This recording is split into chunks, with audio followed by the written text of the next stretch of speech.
In my past life, my wife died in a car accident. I paid off her massive debts, supported her parents, and worked myself into an early grave. On my deathbed, I saw her living the good life with her lover, her kids running happily around. They returned to claim my hard-earned wealth. When I woke up again, I sent her straight to the crematorium. If she wanted to die, then just die for real. The ICU was filled with the blaring sound of the heart monitor. In my last moments, I saw my wife, Tina, who should have died 6 years ago. She was finally dead. Tina's hand trembled wildly on the oxygen tube, her face twisted with emotion. Leaving the ward, she rushed into a man's arms, taking a 5 or 6-year-old boy away with her. One moment I was drowning in wet, soggy hatred and pain. The next moment, I blinked, and I was back at the company where I had spent 6 long years. Idiot. Eric threw a file I had just organized right in my face. The hard corner jabbed my skin, snapping me awake. The man's face made my eyes widen, rage suddenly bursting from my chest. His face looked exactly like the man my wife fell into the arms of. You can't even do this right. Eric kept rambling on, but I couldn't hear any of it. With a hot head and clenched fists, I punched him in the head. In my last life, I had worked tirelessly to build a successful business, only for him to steal away my wife and family life. Thinking about it made my anger grow stronger. Both of us were shocked by my actions, taking a while to react. Eric's shrill screams pounded in my ears. Mike rushed up, grabbing my hand. "Ben, are you crazy?" But the hatred from 2 lifetimes couldn't be stopped by him. "If you think you can, then you do it." I grabbed Eric's arm and twisted it hard. The bone made a dislocating sound. "Ah, Ben."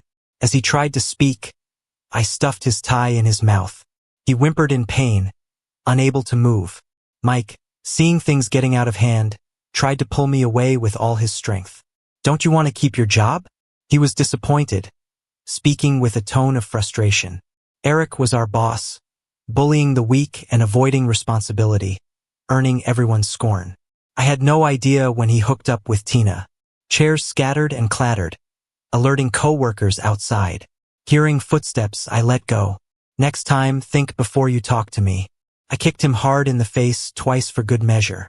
As I closed the conference room door, Mike gave me a thumbs up. "You really laid into him. Aren't you scared of revenge?" He grinned. Not a trace of the peacemaker from moments earlier left. In my past life, they conspired against me, leaving me to die there with my oxygen tube pulled. I only realized how foolish I had been in my final moments. She had both a son and a daughter, yet still wished for my early death to inherit everything from me. Thinking of that past made me shiver with cold dread. If we're going down, then we'll all go down together in this life. I ignored his words, speaking my thoughts aloud, my anger still simmering with resentment. The company's new layoff list had us both on it. As I told him, he stood frozen. After a few seconds, "Damn that bastard." In the afternoon, someone reported me to the police, accusing me of intentional assault. When the police came to investigate, Eric exploded. "Mike, you were in the conference room. Dare to lie to them." He clutched his swollen cheek and raged, eyes bulging. Mike, inside the room, cluelessly faced the officers. "I don't know what he's talking about." "Eric, if you want me to lie in your favor, at least give me a heads up." He mumbled just loud enough for the serious officers nearby to hear. "You." Eric clenched his fists, itching to attack. Mike raised a hand to block, but the officers stepped in, frowning. "You want this resolved or not?" Then he stood still, stepping aside. I locked eyes with one of the officers, speaking softly. "Check the surveillance. The evidence is clear. If I have to be arrested, so be it. I'm not looking to be framed for settling personal scores." I was angry, mocking Eric with a sarcastic smile. The message was clear. Eric had passed off a recent successful project to his cronies, leaving me with trivial tasks, saying it was to train newcomers. I wasn't happy and argued a bit back. Everyone knew about it. Hearing about checking surveillance, the officers nodded, and Eric held his breathing, clearly nervous. This only solidified the speculation everyone had. We all headed to the surveillance room together. A coworker there nervously glanced at Eric, sheepishly murmuring, "Seems like it's broken." At that, we started to leave. Suddenly, I shouted out, "Broken? Let me take a look." Not waiting for a response, I stepped forward, and within moments, I had the surveillance up and running. That's when my wife, Tina, arrived, quickly pulling me aside. "Do you know how this affects the police investigation?" She scolded me in a low voice, looking apologetically at the officers, showing no concern for the fact that her husband needed to clear his name. In my previous life, I was just the classic pushover husband. Whatever she said was right. To keep them unaware of my sudden change, I nodded, playing along timidly. She always jumped in at crucial moments to scold me, as if proving I was guilty. Ignoring her, I focused on the monitor, which buzzed to life. An officer took over the mouse, glaring at the coworker in the room. "Ben, are you ignoring me now?" Seeing the monitor working, her face flushed, and she yelled at me, pointing a finger. Colleagues around us eyed her strangely, prompting her to awkwardly lower her hand. Turns out, the morning's conference room footage was indeed missing, but when the officer found the last bit of video, it left everyone uneasy. In the footage, Eric was moving close to a girl with long hair, giving a sleazy smile. The girl, looking shy, said, "Eric, this isn't right." As she spoke, she playfully pushed Eric away, hooking her pinky finger on his shirt, making his heart race. In a rush, he pinned her down on the conference table and kissed her. The girl lifted her long, slender legs, teasingly brushing against his waist. Eric was clearly losing control. A pair of greasy hands reached towards the girl's skirt hem. Cough, cough. One of the officers overseeing the case couldn't endure it any longer and coughed to get everyone's attention. The people snapped back to reality. In the video, the girl also shyly pushed him away. "What are you thinking? There are cameras." Hearing this, Eric got up slowly, straightened out his clothes, and left. Not long after, the video footage from that room stopped working. That video sure broke at the perfect time. A burst of ridicule followed. The girl in the video, intern Ava, blushed and ran away. Mike's face turned dark. I remember when he first joined. He did everything to please her, but didn't even get a smile. After all the time fawning over his goddess, she turned out to be so wild behind the scenes. If she found someone better than him, he might have been able to accept it. But this? What a piece of work. If she knew Mike's true background, she'd probably regret it deeply. I held back my laughter and patted his shoulder, and in a bit he was over it. Unlike my wife, who stood there like she got struck by lightning, not moving at all. Because there were no witnesses and no evidence, the whole thing was just dropped. Mike and I politely escorted the officers away. "Hey, when did you learn to fix cameras, buddy?" "Impressive." A mysterious smile played on my lips. "It's not that I fix cameras, I fix people." I knew the conference room cameras weren't broken. They were just switched off. But since it didn't involve me, I didn't dig further. This whole thing came and went quickly. The only marks left were the scars on Eric and what happened with my wife. Nobody caused trouble, so I got off work early that day. My wife was on a phone call, probably still angry. She didn't even hear me unlock the door. "Ava, what's up with you? You better make things clear today.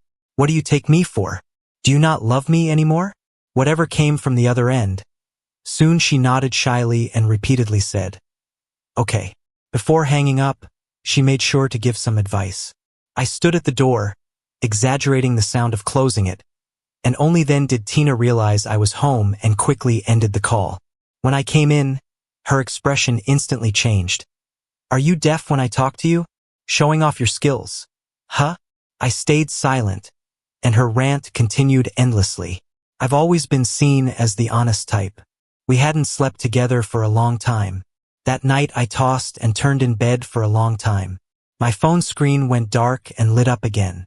Finally, April 22nd turned into the 23rd. Only then did I fall into a deep, peaceful sleep. Early the next morning, I glanced at the car keys on the shoe rack. Sure enough, she had gone out. I cleaned the house and went out to buy groceries, running into Nosy Lucy from the neighborhood. We chatted for quite a while. Ben, it's about time you guys had a kid. Do it while your mom can still help. I smiled and nodded repeatedly. Suddenly, my phone rang. Hello, is this Ben? Your wife had a car accident.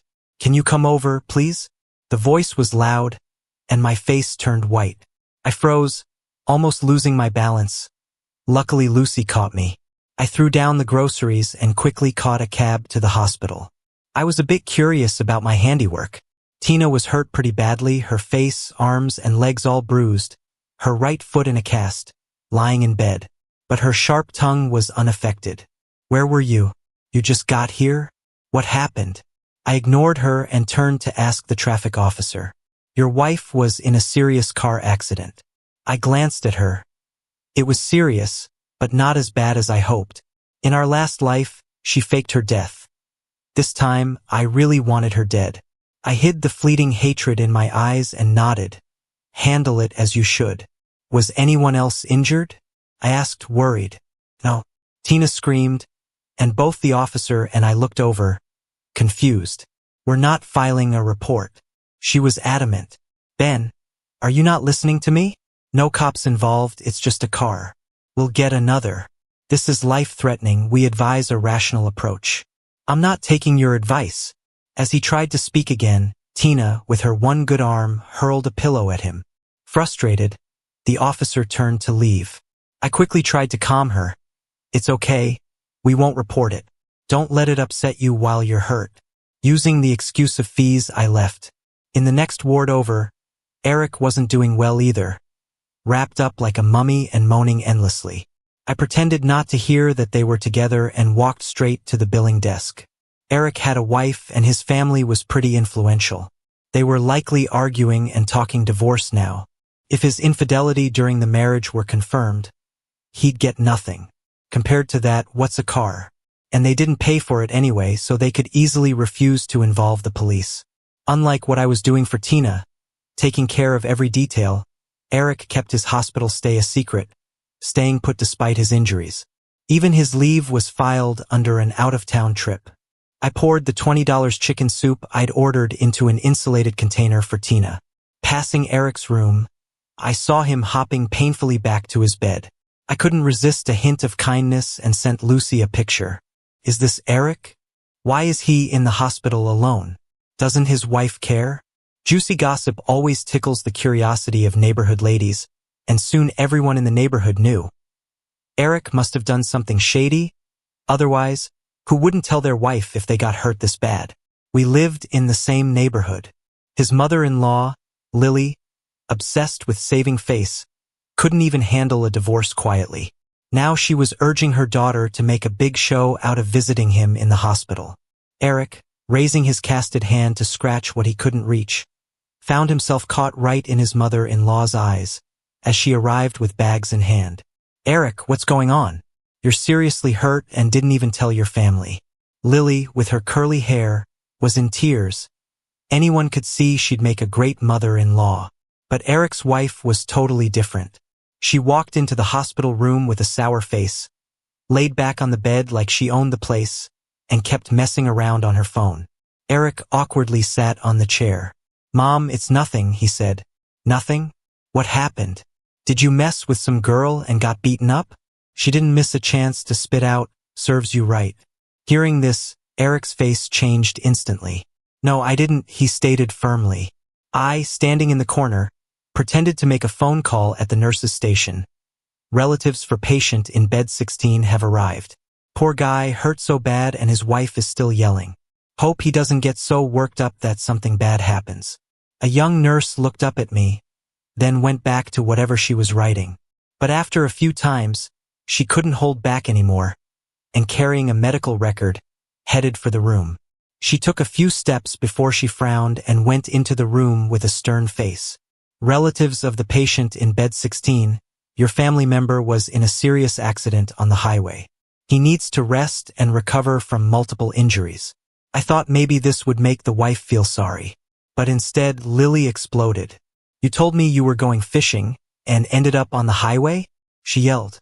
Ignoring her mother's attempts to calm her down, she jumped up and started hitting Eric. Think you can fool me? Once the paperwork's through, you'll see how I deal with you. This ain't over. She climbed on top of Eric and started hitting him, making his injuries even worse. His face turned red, struggling to breathe. Hey, no, Eric pleaded, let's talk this out. Both Lily and the nurse didn't expect this and stood there stunned before jumping in to pull them apart, scared she'd hurt him even more. The nurse worried about injuries. Lily worried about her daughter getting into trouble. As they got her off him, she still managed to kick him a couple of times for good measure. With things almost sorted out, I headed home with some cheap apples, humming a tune, planning to make a fruit plate for my wife. After a few days, with no sign of her willing to fend for herself, I had to gently mention, honey, we've been spending a lot lately. Maybe I should call my mom to look after you for a bit. I can drive some Uber after work to make up for it. At the mention of my mom, her face turned dark. Unlike my mild-mannered nature, my mom is a ticking time bomb. Tina dared not risk that. Why call your mom? She's got work. Maybe we can call mine, she just quit recently and is free now. I rolled my eyes but kept quiet. It wasn't quitting, more like getting the axe and marching orders. Just give her a bit of money. Can't have her working for free. I nodded quickly. My brother-in-law's just bought a house, so they're tight on cash. She called her mom and offered the gig. When her mom heard about tending to the patient, she quickly claimed her old back problems came back. I pretended to run out of water in the kitchen as Tina whispered into the phone. Of course, I wouldn't make you work for nothing. Her mom's complaints stopped instantly. I smirked, walking down the hallway. How did I never notice how much drama this family had before? Her mom arrived faster than you'd think. Despite being in the sticks, which I visited, she managed the 2-hour train, another 2 hours by bus, and a bit of a hike. Mom, you're here. I put down what I was doing to greet her, but she barely looked at me before heading straight to Tina. Oh my, what happened to you? Sweetheart? She moaned. How's it supposed to end for my good daughter with you watching over her? Before I could explain, she was on me like a tornado, accusing me left and right. You're useless. What do we even have you around for? Just leave. Looking at you makes me sick. I stood there, silent, feeling scolded like a child. The old woman in the shared room couldn't take it. Arm in a sling, she lounged on the bed and threw in sarcastic jabs. Wonder where your daughter ran off? Car wreck and no one called the cops? If I had such a daughter, better off dead. Probably with some shady guy. So much for teaching her right. Poor son-in-law. Despite her obvious frustration, Wendy couldn't stand being insulted and went ballistic. She threw the bag on the bed, rolled up her sleeves, ready to throw down. Unlike city ladies who are all passive-aggressive, she comes directly from the school of hard knocks. Seeing her murderous look, I quickly faked pain, calling for a nurse. I motioned to de-escalate. Mom, let it go, let it go. She slapped me hard. Are you a man or not? Let strangers talk about your wife like that? I felt anger rising, but kept my face straight. Calm down, I'll go get some food. Getting out of the room to grab lunch gave me a chance to clear my head in the cold air. I whipped out my phone and shot off a text message. You want to play games? I'll play till you're done for. Wendy and the old woman continued to clash, but no major incidents happened. Unexpectedly, it wasn't long before the old lady was ready to leave. We finally had ourselves a VIP suite. Before leaving, she hesitated and gave me a warning. Be careful. I chuckled, nodding like a fool. In my past life, I'd have laughed off her concerns. Time changes people. Everything was calm on our side, but over at Eric's, it was chaos. Lily had found some evidence, making their already shaky marriage even worse. Eric, recovering quite well, was on his knees in front of Lily, swearing on everything that he'd never done anything to hurt her, that it was all just rumors. Eric's family is still stuck in this whole divorce drama. Tina suddenly forgot any pain she had and jumped out of bed to see what was going on. She couldn't see much from where she was, blocked by the crowd. Just as she was about to cuss someone out, I casually moved a little, and bam, she was right in Lily's line of sight. I told her I was heading to the restroom. She rolled her eyes and told me to grab some snacks on the way back because she was hungry. Then she went back to watching the drama unfold. I just smirked and said sure. I stepped out and ordered some takeout. Why miss out on all the excitement? Lily was just about to let the whole thing go. But then she saw a face on her phone that matched someone from the video. Her mood swung back to furious in a heartbeat. Before I could even think of finding her, Lily grabbed Tina by the hair and dragged her into the hospital room, making Tina scream her head off. Too late to run now. Unlike the spacious VIP room we had, this one was packed with people, and now even more so. Tina stumbled and fell, knocking over a trash can, spilling all the gross stuff inside it, and landed right on top of the mess. Everyone looked queasy, but Lily didn't care and grabbed an empty trash can, hitting her over the head with it repeatedly. When everybody initially got to the hospital, there were whispers about those two having some kind of relation. But then their families showed up acting like strangers, so people cooled on the idea until things heated up again. Tina was screaming and crying, blood dripping from her nose, when finally, someone from the nurses' station showed up. Wendy was shouting about calling the cops, hands on her hips. I rushed over, holding a bag of food, sweat dripping from my forehead. Where the hell were you while your wife was getting beaten up? Wendy hissed. Stuffing your face, you pig. I ignored her and checked on Tina, who was clutching at her wounds and crying but not saying a word. When the idea of calling the cops got tossed around, she quickly resisted, but both of us knew the police had to be called. Intentional assault wasn't something to let slide without compensation. Wendy perked up at the mention of money and called the police without hesitation. By the time the cops showed up, Tina's wounds had been treated. While she stammered through her statement, Wendy had no problem accusing Lily of wrongly claiming Tina was a mistress and attacking her. The drama quickly spread through the hospital wing.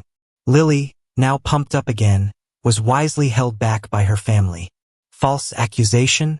She countered, pulling out her phone to show the police the video proof. Embarrassing sounds streamed from the phone, the kind that made everyone's face flush with embarrassment. The young officers gave up on figuring out if it was really Tina, just handing the phone back and saying, mistress or not, you can't just beat someone up like that. Lily, from her educated background, understood this, staying silent but fueling Wendy's fire. See? You know you're wrong. You'll need to cough up 70 or 80 grand or this isn't over. Tina stood there pale as a ghost, knowing very well it was her in the video.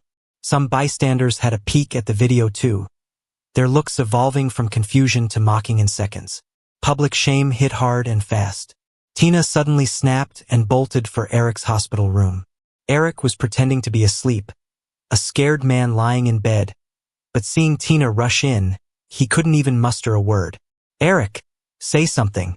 Tina shouted, trying to yank the blanket off him, but Eric wasn't having it. I stood at the door, watching the chaos like it was a sad soap opera, then turned and left. A cold smile briefly crossed my face. Tina couldn't face staying in the hospital anymore and checked out later that day. I went to work as usual, keeping my hours long and unpredictable, giving them all the time they needed to act.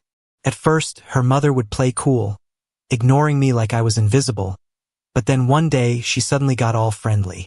When she started leaving me meals, warning bells went off in my head, signaling the start of some drama. Reflecting back, I asked myself repeatedly why, at such a young age, I experienced organ failure and died. In my past life, when I was an entrepreneur with luxury cars, properties, and a nice bit of cash, Wendy would stop by for chats, occasionally bringing groceries to cook meals and earn sympathy. At the time, her sudden kindness didn't ring any alarms for me, just gratitude. But while Tina was in the hospital, I had someone set up hidden cameras at home. A shift in behavior made my gut twist in suspicion, so I quickly found an excuse to leave the house. Wendy cursed as I walked out. Sitting in the car, I pulled up the home surveillance on my phone. I watched as Wendy and her daughter argued in the kitchen. How much longer are you going to drag this out? I don't have time for your drama, Wendy said. Annoyed, Tina twisted her face in anger, retaliating. You're the one doing this for your precious son, not me. Her mother sneered. None of this would have happened if you weren't caught cheating. Now I have to deal with this mess. Tina was speechless in frustration. Keep it up. With your antics, I can't rely on him anymore, Wendy yelled. Wendy was talking nonsense while adding something to the soup. I felt a chill in my heart. No wonder she rushed things. She worried I'd find out her daughter was cheating and couldn't find a sucker to support her in old age. I kept reviewing the earlier videos, trying to find some useful information. After a while, I was shocked to my core. In the video, not long after installing the cameras, Wendy brought an old man into our home. As soon as they walked in, they were all over each other. Nothing like the bossy attitude she showed us normally. They were sweet as blooming flowers. "Tom, it's been so long. Don't you miss me at all?" She playfully hit the man's chest, giggling. The man, Tom, pulled Wendy in by the waist, tilted her head up, and kissed her deeply. "How could I not think of you? I think about you every day." Then things got a bit heated. My perceptions were shattered. Infidelity seemed to run in the family. I clipped the entire video. Recalling everything from the past lifetime, I had to maximize its impact. Wendy's mom had died in a car accident, which left me in a daze for a long time. I barely remembered things until, on my deathbed, they came to pull my oxygen plug and inherit my vast estate. The kid looked about 5 or 6. Timing-wise, it's likely she conceived around this time. Her family had a big business but couldn't have kids. If it's for the child, Eric might really leave me to be with Tina. I went back home emotionlessly, continuing my ordinary life, work, home, and bringing some goodies occasionally. I was surprised that the couple who I thought I'd choose to divorce were behaving cautiously for days. Seeing me calm, they seemed relieved. Occasionally, I'd bring Tina some nutritious things, and their tails would wag with delight. At the dinner table, when Tina gagged a few times, my face turned cold. Pregnant. My tone was icy. Wendy, initially wanting to scold me for my attitude, was taken aback too. It wasn't a question. It was a statement. We'd been having good meals lately, and Wendy was worried I'd eat the good stuff, so she and Tina would sneak eats in the kitchen before I got home, leaving me leftovers. I didn't mind. Let them eat even if I feared it wasn't enough. Hearing my words, Tina got flustered. How could it be? She knew her cheating hadn't escaped me. No matter how shameless, she was feeling guilty. Get it checked. If it's a boy, Ben should come claim him soon, I mumbled, turning to leave. What kind of attitude is that? It's just sleeping with someone outside. Wash and come back.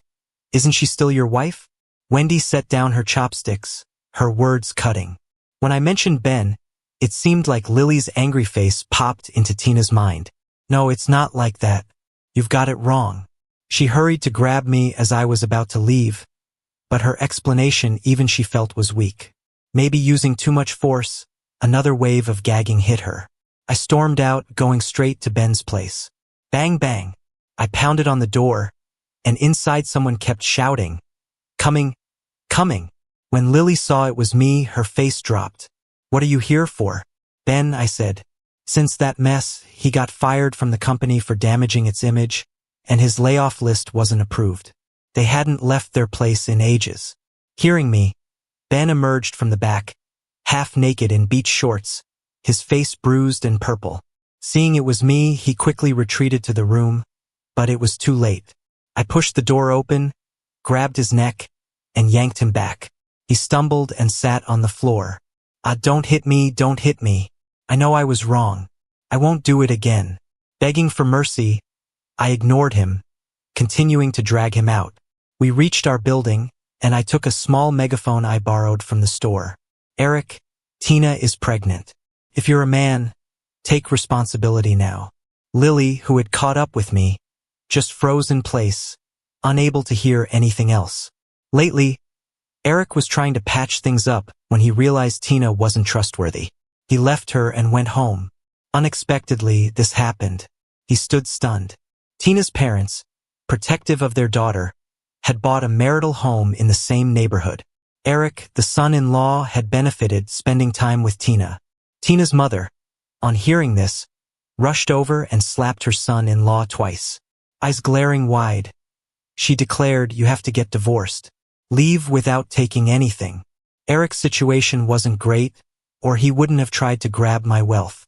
He had thought Lily was a pushover and believed I was deeply in love with Tina. Everything, car, house, was in her name. Realizing this made me curse inwardly. Even nice people get pushed to the edge. I hit send on the carefully prepared message on my phone. It was time to reap the rewards. Hearing the commotion, Tina came downstairs. I dragged her towards Eric, shoving her into his arms. "Ben, you dare." She glared at me, reverting back to when she thought I was submissive. I chuckled, "Today I'm hitting you." Without waiting, I slapped her twice, sending her crying into Eric's arms. Lily, not having it, pulled her away, causing her to fall back. I quickly caught her, cheekily saying, "Pregnant, right? If she miscarries, that's attempted murder." Tina looked utterly humiliated, crying harder. Following my words, Lily, as if remembering something, angrily grabbed Eric and started hitting him. We were soon surrounded by onlookers, curious folks snapping photos and recording for the internet. Cries of agony filled the air. When Owen's son showed up, this was the scene he witnessed. Owen's wife passed away, and he got a good pension. His daughter-in-law died early, he had some savings, and his grandson was about to graduate high school. It's not unusual for an older man to find companionship. But Wendy was much younger, always asking Owen for money. Never mind the cost of a twilight romance, she was married too.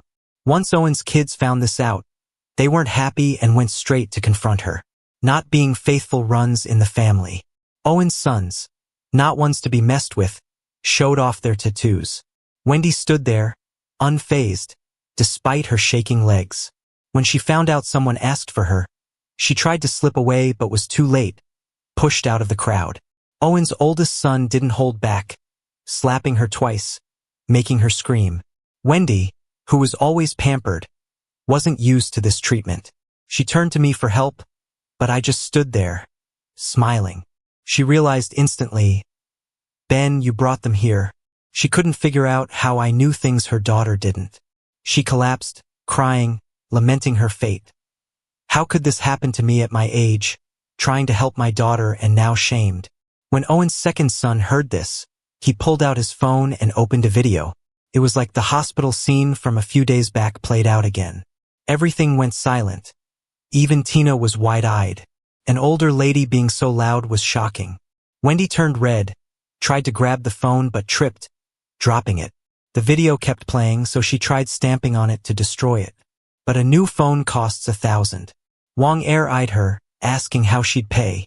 She ignored him, and Owen's sons began to beat her. Wendy couldn't fight back. Her forehead was bleeding, her arms bruised, her limbs broken. She kept begging for an ambulance. Security arrived quickly, maintained order, and sent her to the hospital. On the way to the ambulance, she turned to me, yelling, "Ben, you're heartless." I replied, "How am I heartless? Did I make you cheat? Did I make your daughter get pregnant by someone else?" I chuckled, "Good luck." Owen's sons decided to call the police. Wendy had conned Owen out of a lot of money, and now the police wanted it returned. She was stressed, having to pay back all this money. Her youngest son urged his dad to come see what's happening. When Leo arrived, Tina, pregnant, was bustling about, helping her mom. She was clinging to the hope of keeping Eric by her side with the baby, despite the chaos. Leo, confused by the scene, asked what was going on. Wendy quickly interrupted, insisting everything was fine. If Leo knew, she'd surely be in trouble. But secrets don't stay hidden forever. When Leo stormed into the hospital, Wendy knew it was over. "At your age, caught cheating, why not just die?" he lashed out, striking her. Years of hard labor made him strong, and it didn't take much for her nose to start bleeding. As if unsatisfied, he pulled out his belt, whipping Wendy repeatedly. Flirting with other men, he growled, then put his belt back on and left. I handed a cigarette to the janitor, gave a nod, and walked out. When Tina arrived, she saw her mother trembling in a corner. The hospital wanted nothing to do with them. Eric was set on divorce, acting recklessly and hanging around Tina. Lily's family had power, so Eric walked away with nothing. I remained unchanged, going to work as usual.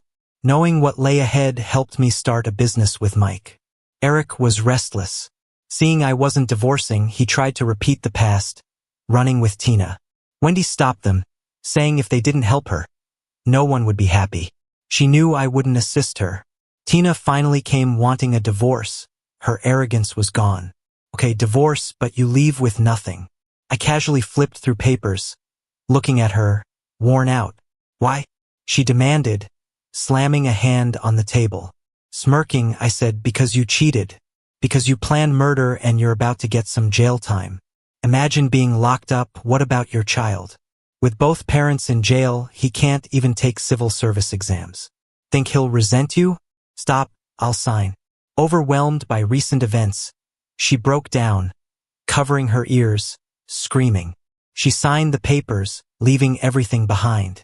Watching her flat belly, I chuckled. Good luck. Once the paperwork was done, I packed her things and kicked them out. The more someone treasures something, the more you take it, the better it feels. Tina went back to their shabby apartment. Now nobody wanted Wendy. Her husband was gone, her daughter left after the divorce.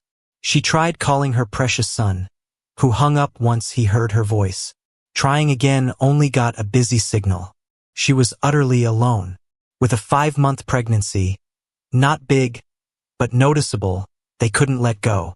They went to the hospital, and hearing the diagnosis of a stillbirth left them in shock.